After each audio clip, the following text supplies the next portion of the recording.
Nau mai, hoki mai, ki Atherfold, e mihi nei, ko Duncan Greive tōku ingoa. My guest this week is someone I've wanted to have on the fold for a long, long time. His name is Matt Bale. Matt's someone I've known since before the Spinoff started. He founded a digital media company called MBM, which he and his co-founder, Sean McCready, sold out of in 2019, and he actually just finished up there at the end of last year.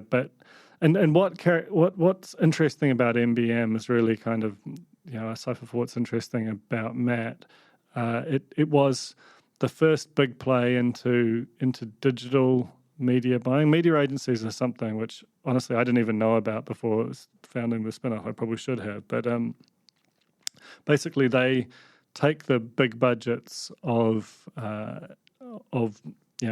New Zealand businesses and organisations and decide where to put the kind of great creative work that comes out of ad agencies. And in so doing, they have like an outsized influence on, because this is a very advertising-funded industry, they, by putting more with a YouTube or a Facebook versus a Trade Me or a stuff.co.nz, they have quite an outsized impact on what we see, how it's funded, and that's why I think, and because that is so, increasingly data informed, that I think that journey from a sort of a legacy world where there was a lot of guesswork to a much more complex media environment.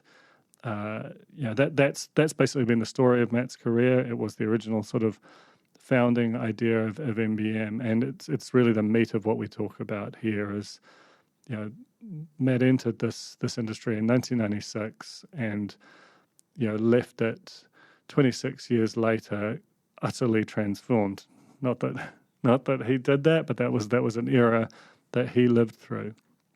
And the other reason I wanted to have him on is that it feels, and this is, I think, the third or the fourth podcast this year which touches on this, as if we're on the verge of another great change in the sort of internet/technology space, and that's the rise of generative AI. Matt's authority to speak on that is not just that his business became increasingly engaged with deep technology and machine learning over the course of its existence, but particularly because he, on leaving MBM, basically started doing papers at AI papers at Stanford, and has been doing sort of crash courses in prompt engineering, and has really, of all the people I know who've been aware of this, probably been the person who's engaged most deeply at a sort of a foundational level and thought the most about where it might go. So we end the conversation talking about that, and if you're sort of bored or scared by that idea, A, that's totally rational, but B, you'll be hopefully pleased to hear that it's a very optimistic note he strikes, particularly about the way that generative AI will impact on the sort of creative side of the media, or the news/entertainment side of the media, but also creative agencies. And I think he makes a pretty persuasive argument about why that should be the sort of the posture or the sort of default idea about how this must go. So this is Matt Bale, founder of MBM, on the Fold. Tēnā koe, Matt, and welcome to the Fold. Thanks, Duncan. Happy to be here. I'm really excited about this. Someone I've talked to for a long time, and I think that what we're going to get into will basically carry the kind of sweep of advertising its relationship with technology. But I wondered if we could start almost before that about how you got into the ad industry in the first place, and almost set the scene, like describe the operating environment of the business as you found it. Sure. So we have to wind back the clock to 1996. So that scares me, just saying those numbers. And in truth, I was a bit of a news junkie and went to Massey University prior to 96 and studied media and communication. And I was just one of those people who was a bit of a geek about the news industry, etc. And then as I was finishing, I was lucky enough through a bit of nepotism, because my dad was working with Saatchis, to get an intro in there, and I managed to get into the media team at Saatchi in 96. And it's hard to put into words how different that is to today. So, we were an integrated agency. So for those who don't know, that meant the agency did creative and it also did media and it did direct mail. Well, do you want to just almost quickly explain I feel like a lot of people, you can be quite engaged with the media and not understand the distinction in some respects. Yeah. So in simplistic terms, in those days, creators were the people who came up with the ads and media were the people who placed them. So either in radio, television, outdoor magazines, etc. And then there was another field, direct mail or DM, direct marketing, whose job it was to get it into people's letterboxes, in truth.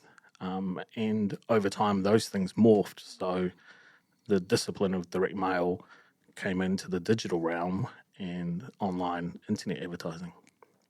It's interesting, right? Because as I understand it, direct mail was always the sort of maligned kind of, it was distinctly unglamorous, and the sort of high arts of creative and media were the thing, and now it's almost flipped on its head, right? Like the direct response, whatever is perceived or attributed to making you make that purchase, is where the real value is captured now. Yeah, well, you would argue that you had a complete flip of the poles. So there's been so much energy and effort put into performance marketing, which follow largely direct, marketing principles.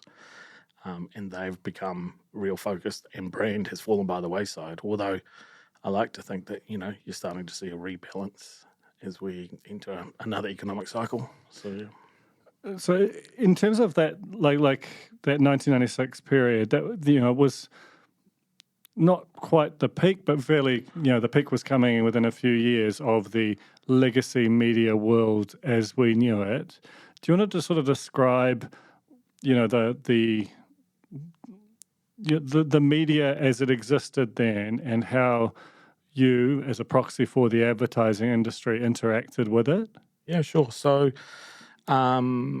from a media planning point of view, there were 3 free-to-air TV channels, so TV1, TV2, TV3. There was Sky. I think in those days they had 5 channels. And in 96, I think they were in about a third of homes. So they were still a long way away from, 50% of households where they peaked. There were, from memory, 27 daily newspapers across New Zealand. There were still some evening newspapers in 96, so the Evening Post in Wellington, Manawatu Evening Standard in Palmerston North, etc. There were a whole heap of radio stations, and there were more independent radio stations than there are now. So there's been a lot of consolidation into 2 main players in radio. There were a lot of independent stations in local markets.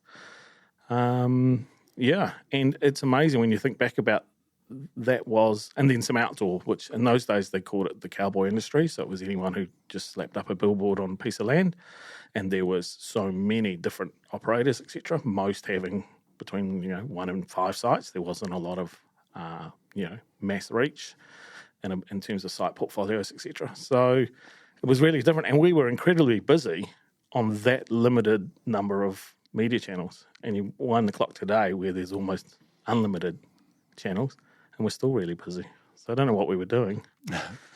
I mean, in terms of the sort of relationship between media and all of those kind of basically related industries, how did you sort of interact, and how did you know where to put things? What was the sort of data and the survey and that side of the business, which I assume was where a lot of your money was earned, was kind of knowing things and connecting the brand and through them the creative to the audience, which could be plausibly claimed by these various pieces of media. Yeah, well, I mean, it's really interesting to think about my whole career, if you like. The simplest way of explaining it is if you think about advertising as a subset of marketing, being a combination of arts and science, my whole time in the industry, the science end of the spectrum was growing quite rapidly. Because in the early days, there wasn't a lot of science. Television had people meters, and so it had what in the business we call TARP, so target audience rating points. You would have heard, common lexicon, how things rated, etc. That's what was used.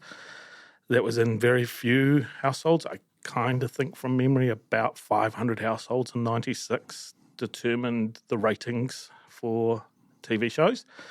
And in those days, it spat out on one of those classic dot matrix printers with the holes down the side and the gold bars. It spat out the ratings for the previous night's television or day's television at 10 o'clock. So if that printer jammed or didn't work, that was it. So, you look at that then, so many decisions were made on that dot matrix printer's outputs. And that was generally, driven by 500 households. So in terms of that, that explains the TV part of it. But, how closely contested was all that, and how big proportionally were the different buckets? If you think about TV, newspapers, magazines, outdoor, etc. If you think about a dollar of spend, how would have that been divided up at that time? Yeah, very differently to now. In some ways, it was a lot more even. So newspapers commanded a significant amount of the pie. I think in 96 it probably had the largest share of the pie, followed by television and radio. Radio in New Zealand has always had a larger slice than other markets. I think it's a factor of we have a lot of radio stations and we have, a lot of area where, radio is good for because of provincial and rural, etc. So radio's always done well.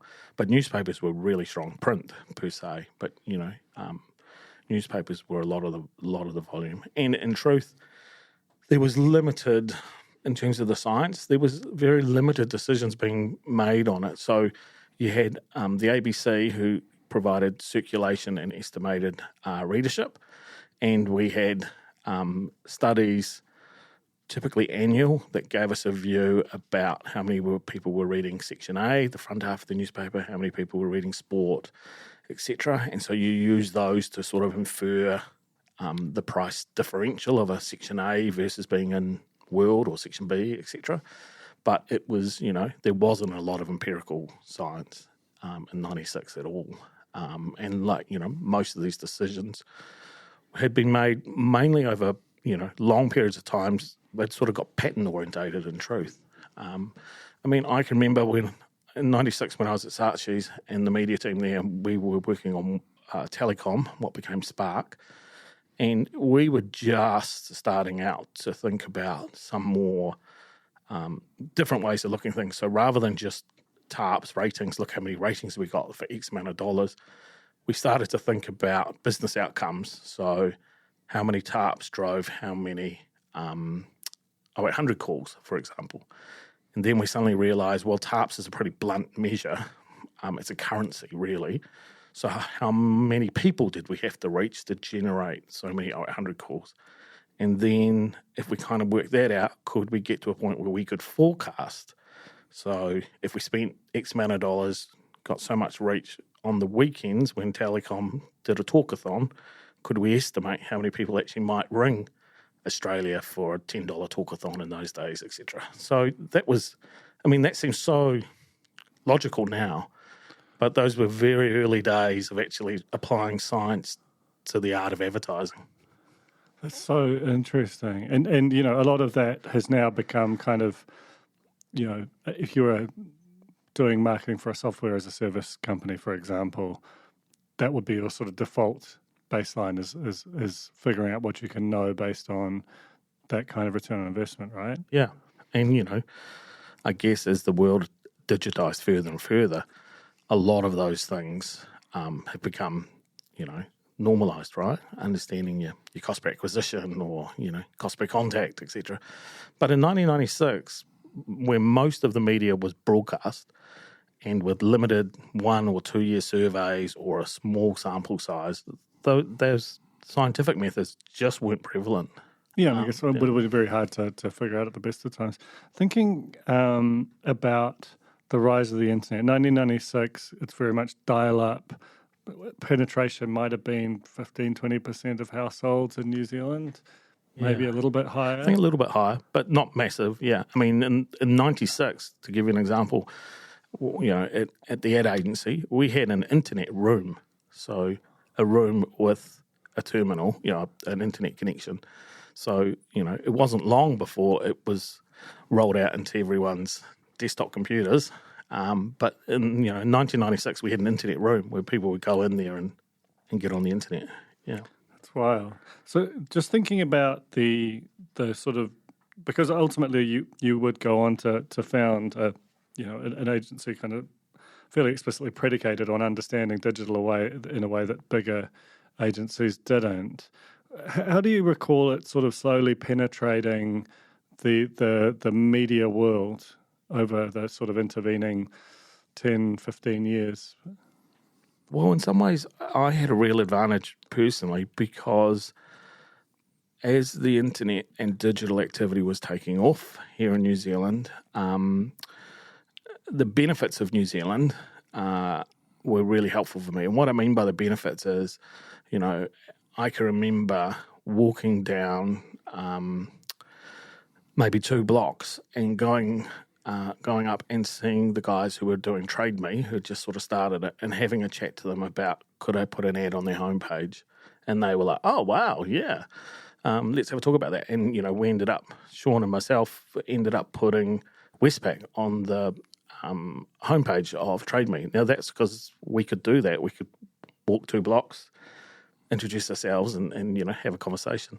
What that meant was by the time I actually left New Zealand and worked in Australia and worked in the UK, I was amazed that they actually were at a much more trial and experimentation stage of digital than we were in New Zealand because the adoption was actually quite quick, the ability to do that sort of stuff. Whereas in the UK, where the budgets were huge, they were much more hesitant to shift money and they didn't have much experience. So I can remember my boss saying, how many interactive campaigns have you done? And I was like, I don't know, maybe 200. And he was like, what? You're lying, I was like, oh, no, do about, 20 a week back home. And he just couldn't believe it because that wasn't happening. And then that changed while I was in London. And we had, of course, through that period, the .com bubble and then burst, etc., the false dawn of e-commerce and WAP and all of those things. But I was really lucky because at the early stages of that, New Zealand actually was a pretty quick adopter. And we were doing small but lots. So, yeah, that was that. And then from that through my career, as I said, the science end of the spectrum just kept growing, driven by digital and digital technology. And I can remember, immediately seeing social media, although in those days, you'd argue it was MySpace, Bebo, and Facebook, and going, wow, the genie's out of the bottle here. And we spent a lot of time thinking about, because they didn't tell you, how did the algorithm work, for example? What could we do to generate, bigger impacts from the algorithm? So an example of that is typically digital campaigns were planned over quite a long time frame. So say 7 days, your budget split over a week. And we realised that one of the inputs in the early days of social was recency. So the algorithm was looking for stuff that was lots of people were talking about, all at once. So what did we do? We took the media budget and loaded it up into 6 hours. And so now all of a sudden it was seeing that lots of people were talking about it, so it was releasing more organic reach, etc. So understanding algorithms and that was really interesting. It's hard to put in context how big a role Google has had through this period. I mean, Google is huge. I mean, and I'd say in New Zealand, probably close to 50 cents in every dollar. In America, even more. And so really understanding the Google ecosystem, and by that I mean search and cloud and all of those sort of things, became a really important part of my development. And then that led me on to machine learning, which I'm, everyone who knows me out there will be laughing. I'm not an expert in it, but understanding the principles of machine learning led me on to deep learning, which led me on to AI, which I'm currently studying. So that's the journey there. Yeah, but at the same time, and it makes me sound like I'm a digital zealot. My whole career has been defined by the magic between creative and media. So when you work with creatives and media people really closely, the nexus of those two things is all the best moments of my entire career. All the best campaigns have been driven by creativity, so the art and the science, not just one end of the spectrum. It's interesting. So there's quite a lot in there. So I'll just sort of break it down into pieces a bit.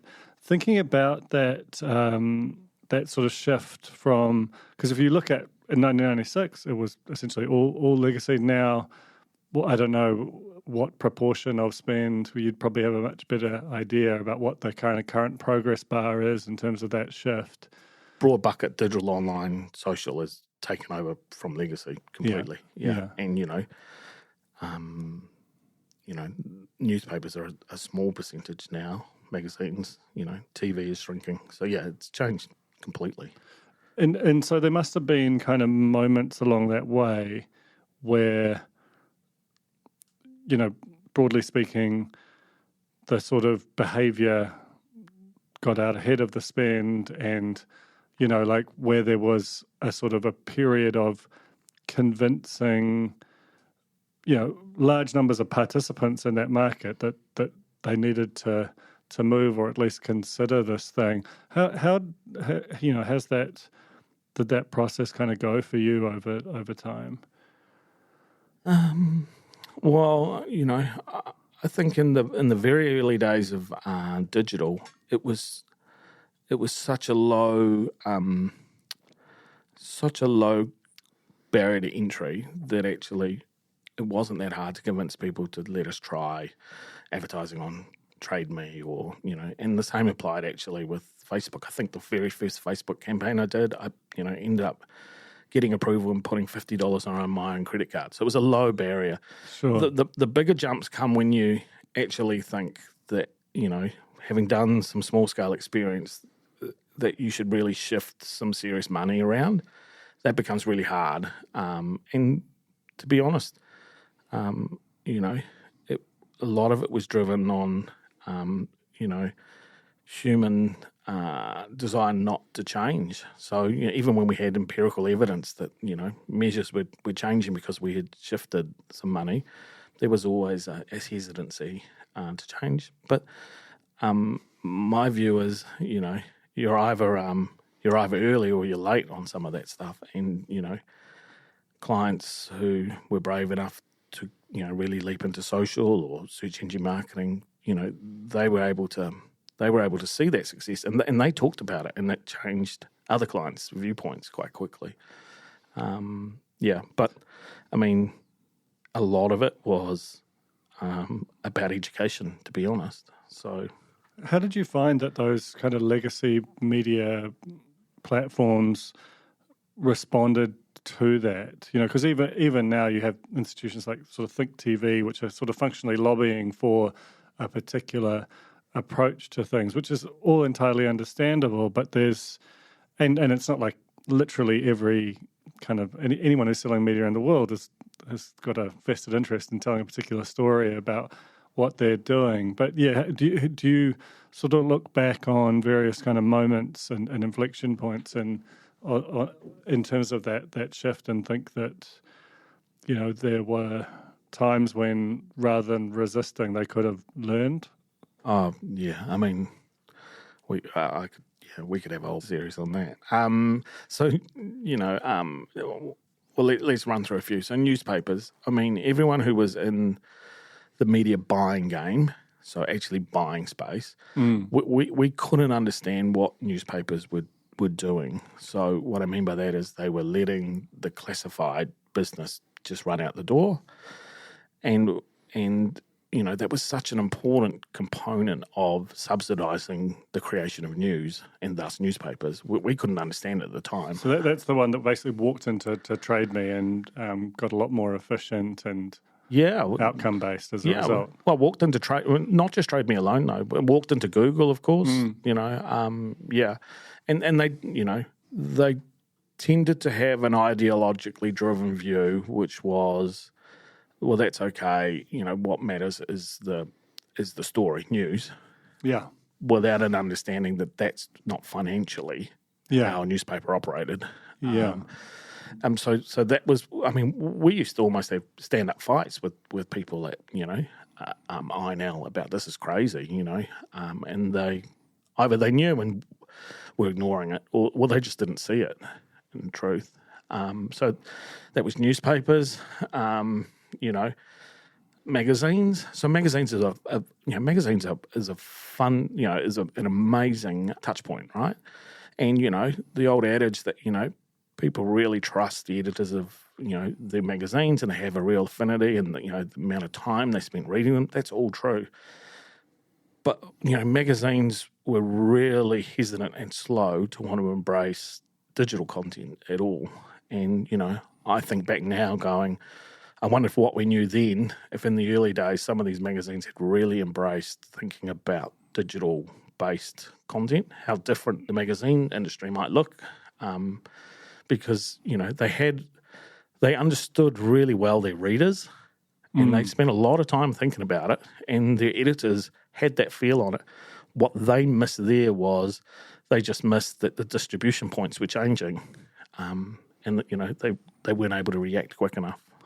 How much of that is just that, does this come back to ad products and the way that, things like display advertising basically got, a lot of the kind of connection chain, and therefore ultimately a significant chunk of the cents in the dollar was captured by companies like DoubleClick, which eventually became owned by Google, and the distribution parts became more powerful than the actual brands that sort of sat at the end of them. Yeah, I definitely think that's true. I think also for a period there,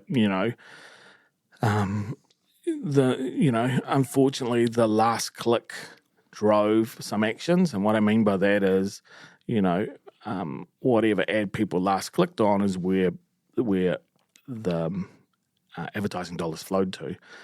Now, in hindsight, we all know that's wrong. Like, just because I clicked on the ad doesn't mean it wasn't actually because of some other journey, or, my mate told me something and I should think about it, etc.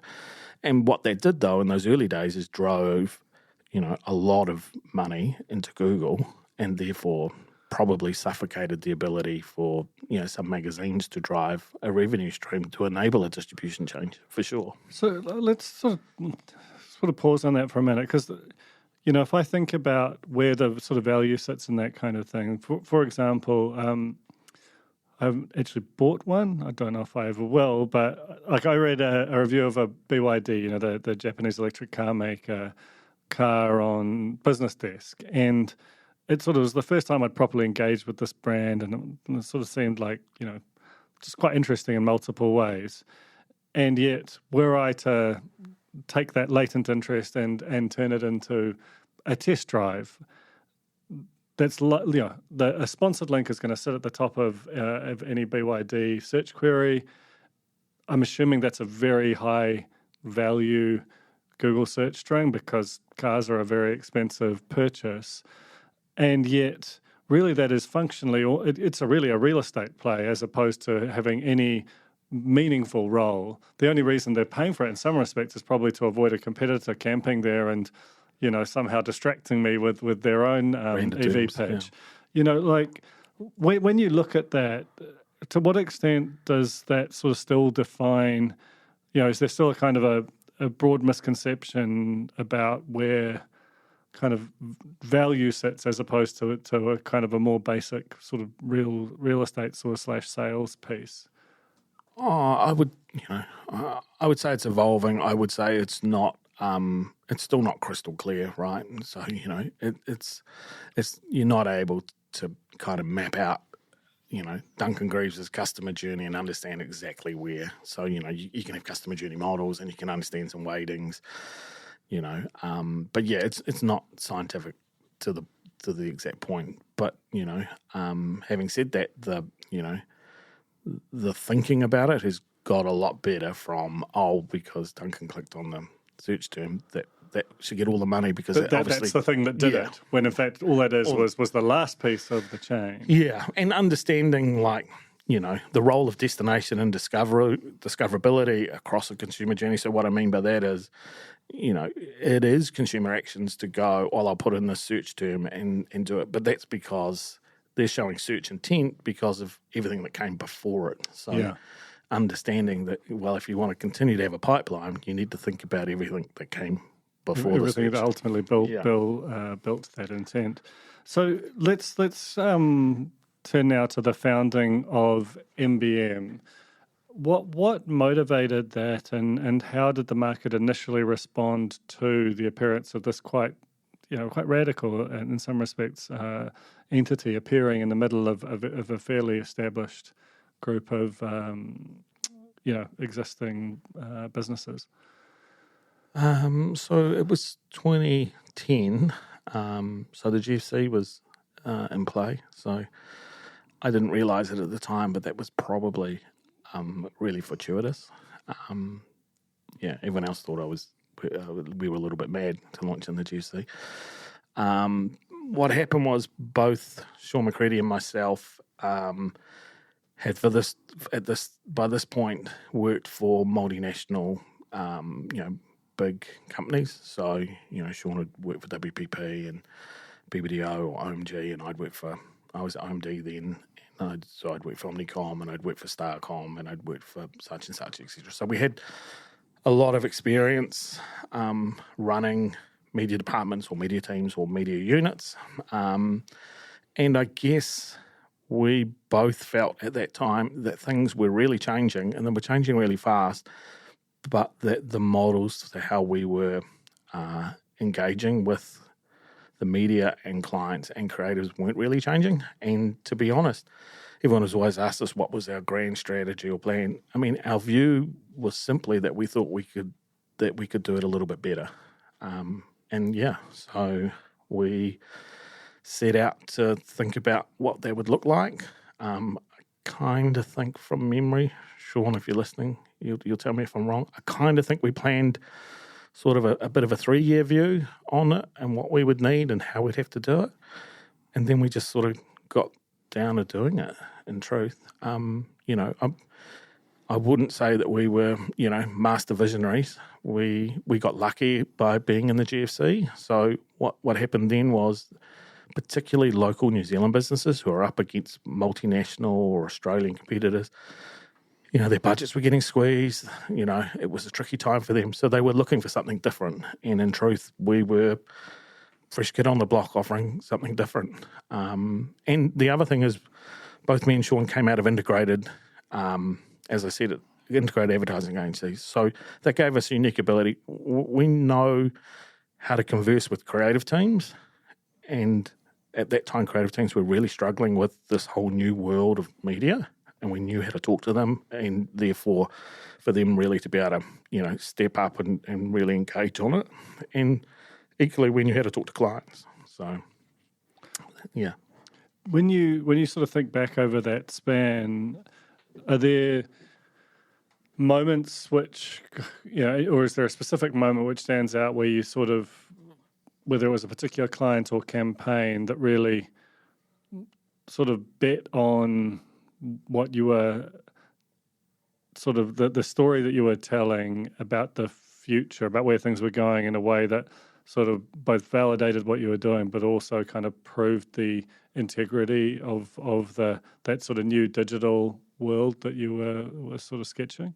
Oh, I mean, yeah. So the one that first springs to mind for me, I was down in Wellington, was Whittaker's. So, Whittaker's had been really successful, and I'd worked with them for a long time. But, we did an annual planning day, and we had to find a way of, kind of doing more with less than our competitors. I mean, they were outspent in those days, 9-1 by the multinational chocolate brands like Cadbury's and Nestle, right? And so, we, as a royal we started to think about, well, how can we change that dynamic? So, money can't be the thing, because otherwise we're going to lose in a marketing sense. So we started to think about, what are some fulcrums, if you like, that can really generate it. And, by that stage we'd run a few experiments, just little tests, and we managed to show them a world where going all in on, social, not abandoning traditional media at all. So, a role for television, and there was still a role for magazines and out at home, but why, social primarily in those days should be the centerpiece for Whittaker's, and, talking to Whittaker's chocolate lovers, etc. That for us was, it all made sense in theory, but until someone actually, gave you the golden key and told you to do it, could you really understand it? And in truth, it scaled really fast. All of a sudden we were, really connected as a brand with, our end consumers and an audience and chocolate lovers in general. So that was one. I can think about when we, launched the Z brand in New Zealand. Again, digital and social, putting the CEO, so Mike Bennett, so a great CEO, putting him at the centre of some of the comms. So through, having him on social media and Ask Mike, asking, answering people. I mean, in truth, the oil industry in New Zealand had been for decades faceless. So, you used to read the byline in newspapers and, an oil company spokesman said. They didn't even have their name. And this idea, which, Mike, bless him, he was really up for, of, well, if the industry is faceless, and we want to be an iconic New Zealand company, then the CEO should be front and centre, and New Zealanders should have the opportunity to ask them questions. And so, that was really brave of them. I mean, everyone, success has many fathers. Afterwards, everyone, well, common sense, why wouldn't you? But at the time, I can remember there was a lot of stomach tightening from me. Have I made a horrendous mistake here, pushing the idea of, a CEO going and doing QA? But yeah. Well, one thing which you've made reference to social. My colleague Belle Hawkins, who I only know through you, who used to work for MBM, now works for our agency Daylight. She's wonderful. She is. She said that a lot of her early work was basically trying to figure out how to efficiently and cost effectively buy page likes, which Facebook really emphasized at the time, and then basically seemed to almost kind of destroy as with the end of the free reach era. How much of the, with hindsight, looking back into some of the sort of default advertising behaviors in social environments was effective, and how much has the sort of recent kind of step change evolution of social made kind of the advertising product, more or less impactful, I guess, as it sort of as it has changed over the years. Yeah. Well, to answer the Facebook like one first up. So, I mean, the honest answer is, in the early days of Facebook, so it's hard for everyone to remember now, but in the early days of Facebook, it was an amazing platform if you really think about it, because you were getting, TV1 News reach numbers on organic reach. So you weren't paying for it. Do you know what I mean? So it was a very different ecosystem. And, we, and Belle was part of these, we used to spend, an inordinate amount of time trying to understand how we could influence likes, because likes would unlock organic reach, and our organic reach was, effectively free fame for clients. And, it was an environment where everyone had, been in a paid environment. This opportunity for earned media at amazing scale was phenomenal. But in truth, Facebook were very clever equally. Once they had seduced everyone on the drug of earned media, they did the great switch, and then changed the platform to be, pay to play. And, very quickly, through the results feeds we could see, over a matter of months, that the power of the like, which originally unlocked earned reach, earned exposure, was largely becoming irrelevant. It was still a measure of, some of a community or, affection, if you like. But, to play at scale on that platform, you had to pay, and that was a big shift. And it was a big shift for the media practitioners who were living that world. It was an even harder shift for clients who'd got used to the seduction of, wow, I'm reaching hundreds of thousands of New Zealanders, and I'm not having to pay a cent for it. So yeah, that was quite a big shift. In terms of the way, like there was some kind of, part of that artistry was, you'll go onto this thing, a naive as a person, and be like, oh yeah, I like all of these things, essentially telling them this quite complex story about who you were as ultimately a consumer. As we've gone on, that has, I think there's a broad understanding of the sort of how good that bargain is for one party and what you sort of give up, which means that the later coming platforms, the Instagram, Snapchat, TikTok, it's more about inference than that kind of hard information. Does that make them sort of less effective than Facebook at its height? Like, what is the kind of the modern social environment like, as distinct from the one that you were talking about in those early years? I think in the early days of Facebook particularly, but also when I say that, also the early days of Instagram, which, was very, photo creative driven in the early days, yes, there was a naivety. People didn't understand that, exactly what was happening in a marketing context, but also, in some ways the platforms damaged themselves. So what I mean by that is, in the old world of newspapers and magazines, fundamentally managing directors and editorials of newspapers knew they couldn't fill the entire newspaper up with ads.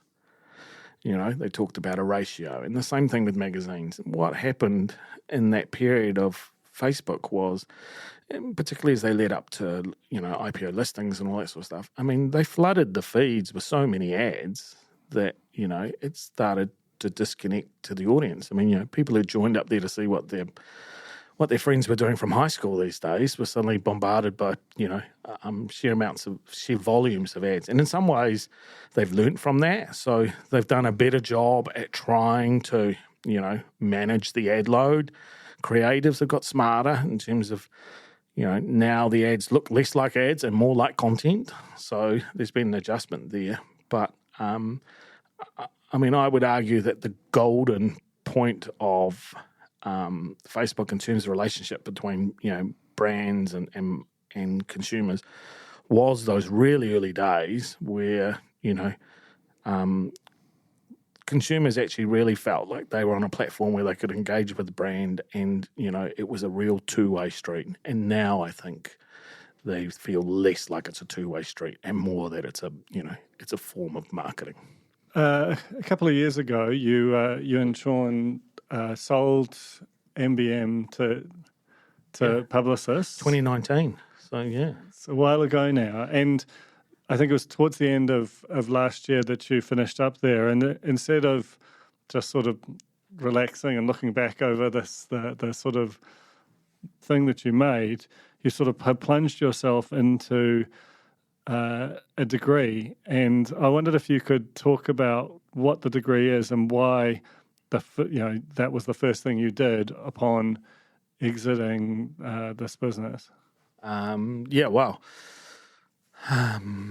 what's the honest answer to that? So MBM had been such a big part of my life that I was really conscious in the lead up to me leaving that I didn't want to go from having this huge piece of my life to having nothing, right? And so I was really conscious about ensuring a transition for me as a human. So, I had made the call I wanted to leave, and I was really happy with that. And I'd made the call I wanted to lean into my kids more, etc. And I've done that. But I was also really conscious that me as a person, I needed another outlet. And fundamentally, I had been looking now from a long period of time at the growth of algorithms and machine learning, etc. And that had led me to be fascinated about what was happening in AI. So most people think about AI as being very recent. Most people, a lot of AI starts for them with ChatGPT last year. But in truth, the hard study of AI has been happening for a long time. So I'm studying at Stanford. Stanford's, artificial intelligence laboratory started in 1962. So, there's been a lot of study here. But because NBM worked closely with Google, I was aware of, so in 2017, a project that Google had, which was called Google Brain. They invented a different technique. So a technique, if you like, for creating the brain, the digital brain, called a transformer. And the interesting thing about the transformer is that it was much better at working in parallelization than other forms of deep learning that had existed, like honing and etc. So without boring everyone, what that meant was, because it could do things in parallel much better, you could feed it huge amounts of data that really you couldn't do before. And I remember at the time going, wow, that's really interesting, but not thinking anything of it. And then, of course, what you then had is people actually doing that. So, ChatGPT, for those who don't know, the GPT stands for Generative Pre-trained Transformer. So it's taking the transformer that Google Brain, the team there developed, and doing the thing that they prophesized you could do, pouring in data, pre-training it so it could become generative. And it just so happened those two things lined up. I left NBM in December. ChatGPT sort of exploded maybe the month before I left in November. And so that led me, to go, right, I should, because I was curious, continue to do it. So I'm not actually doing a degree. I'm currently just picking the papers on AI out of Stanford and doing those because, that's just the way I chose to do it. There are some really great programs there, though, if anyone's interested, where you can, do all that stuff. But, so that's what I'm doing at the moment. I'm loving it. I have my brain fried every single day. I go through, the wave that everyone talks about. Some days I'm just amazed at the revolution and the opportunities that AI is going to drive in society, and other days I live in terror and I completely want to, put my head under the pillow on it. But yeah. I mean, that feels like the weirdly irrational place to sit, holding both those things. Just finally, if you were to kind of gaze into the future of this thing and think about how it impacts the media as it stands right now, or what you think are not possible but likely impacts on for the people who work on the sort of creation side as opposed to the sort of distribution piece. What do you think we'll see there? Yeah, well, I mean, going back to something I said way at the beginning, which is, if you think about this thing as art and science,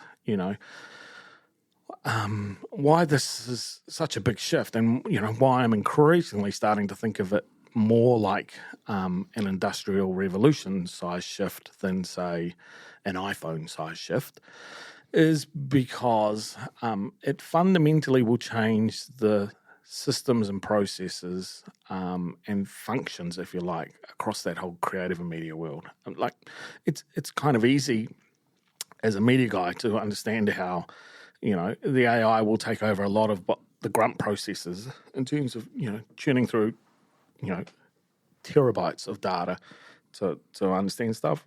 Where it gets harder for people, and maybe because, it's the first great shock to white-collar roles, is the fact that I think, the ability for it to be generative, so therefore take on some outward appearances of creativity, really scares people. But I don't think actually they should be scared at all because, an organic brain and a digital brain working in harmony, the augmentation of human creativity will be brilliant. It's not, I don't think, everyone worries about it being one replacing the other.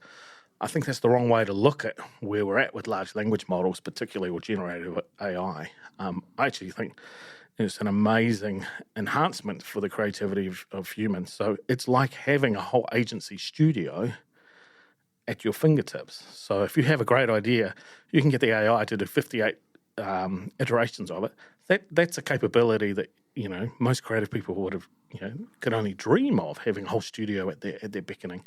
At the moment, I think there's an element of fear, but I don't think they should be. What's interesting is, what does it mean for agencies?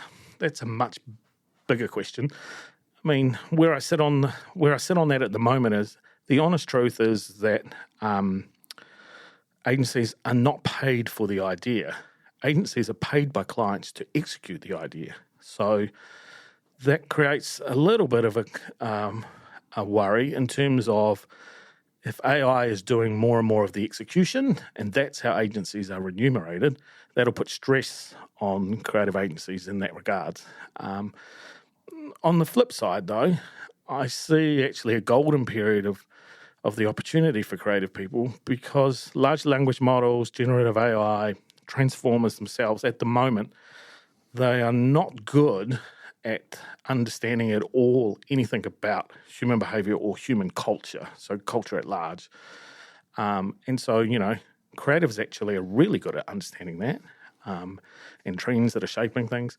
So I think if people can actually learn how they can actually augment their thinking processes with AI to do a lot of the actual grunt and execution stuff, actually it'll be really amazing. But I do foresee quite a reshaping of the whole skill set. But maybe I'm wrong on this. I actually don't quite see the mass sort of transitional event of everyone in marketing, for example, losing their job. I just don't see that. It always will require a human to kind of make the interact with the thing. Yeah. And then marketing is largely about influencing human behavior. Now, AI, large language models, are not going to be able to do that.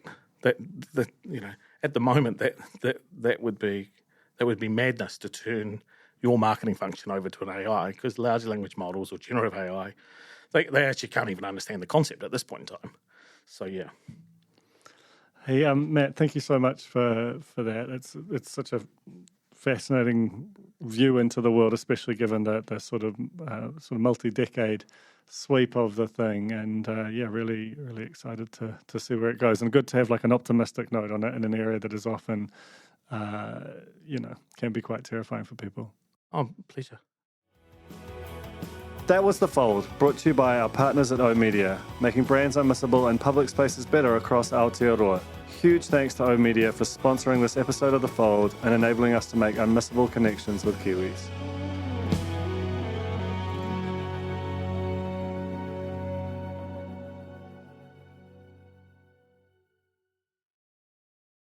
Mm-hmm.